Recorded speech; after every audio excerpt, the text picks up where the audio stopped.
অবশেষে স্বস্তির নিঃশ্বাস ফেলল কোটি কোটি ব্রাজিল সমর্থক। টান টান উত্তেজনার ম্যাচে জাপানকে 2-1 গোলে হারিয়ে বিশ্বকাপের শেষ 16 নিশ্চিত করেছে 5 বারের বিশ্ব চ্যাম্পিয়ন ব্রাজিল।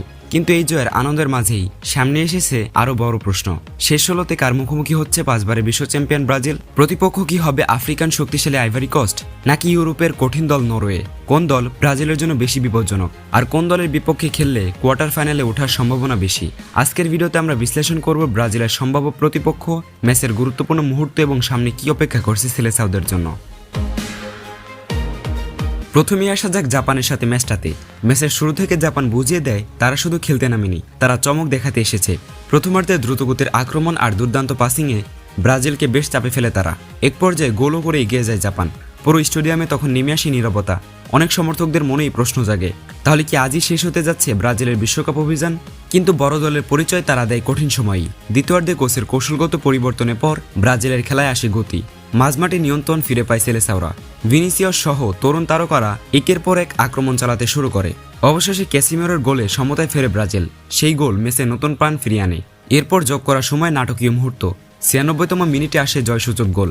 শেষ বাঁশি বাজার সঙ্গে সঙ্গে উল্লাসে ফেটে পড়েন ব্রাজিলের খেলোয়াড় ও সমর্থকেরা। 2-1 গোলে জয় নিয়ে শেষ 16 নিশ্চিত করে ব্রাজিল। কিন্তু এখন প্রশ্ন হলো, এবার সামনে কে? এখন পুরো ফুটবল বিশ্বের নজর একটি ম্যাচের দিকে, কারণ আইভরি কোস্ট ও নরওয়ে ম্যাচের মধ্যকার বিজয়ী হবে ব্রাজিলের শেষ 16 প্রতিপক্ষ।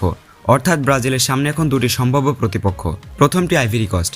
আফ্রিকার এই দলটি বরাবরই শারীরিক দিক থেকে শক্তিশালী, দ্রুতগতির ফুটবল এবং কাউন্টার অ্যাটাকের জন্য পরিচিত।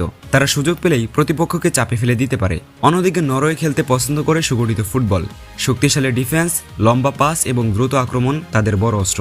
দুই দলেরই আলাদা শক্তি রয়েছে, তাই যে দলে আসুক ব্রাজিলকে শতভাগ দিয়েই খেলতে হবে। ফুটবল বিশ্লেষকদের মতে আইভরি কোস্টের বিপক্ষে ম্যাচ হলে ব্রাজিলকে শারীরিক লড়াই বেশি করতে হবে, আর যদি নরওয়ে প্রতিপক্ষ হয় তাহলে ধৈর্য ধরে খেলতে হবে, কারণ নরওয়ে রক্ষণে খুবই সুগঠিত এবং সুযোগ পেলে দ্রুত পাল্টা আক্রমণ করে। তবে একটি বিষয় ব্রাজিলের জন্য ইতিবাচক, জাপানের বিপক্ষে ম্যাচে দলটি শেষ পর্যন্ত লড়াই করার মানসিকতা দেখিয়েছে। এ ধরনের জয় পুরো দলের আত্মবিশ্বাস অনেক বাড়িয়ে দেয়। এখন আপনার মতে ব্রাজিলের জন্য কঠিন প্রতিপক্ষকে আইভরি কোস্ট নাকি নরওয়ে, আর ব্রাজিল কি কোয়ার্টার ফাইনালে উঠতে পারবে? আপনার মতামত অবশ্যই কমেন্টে লিখে জানান।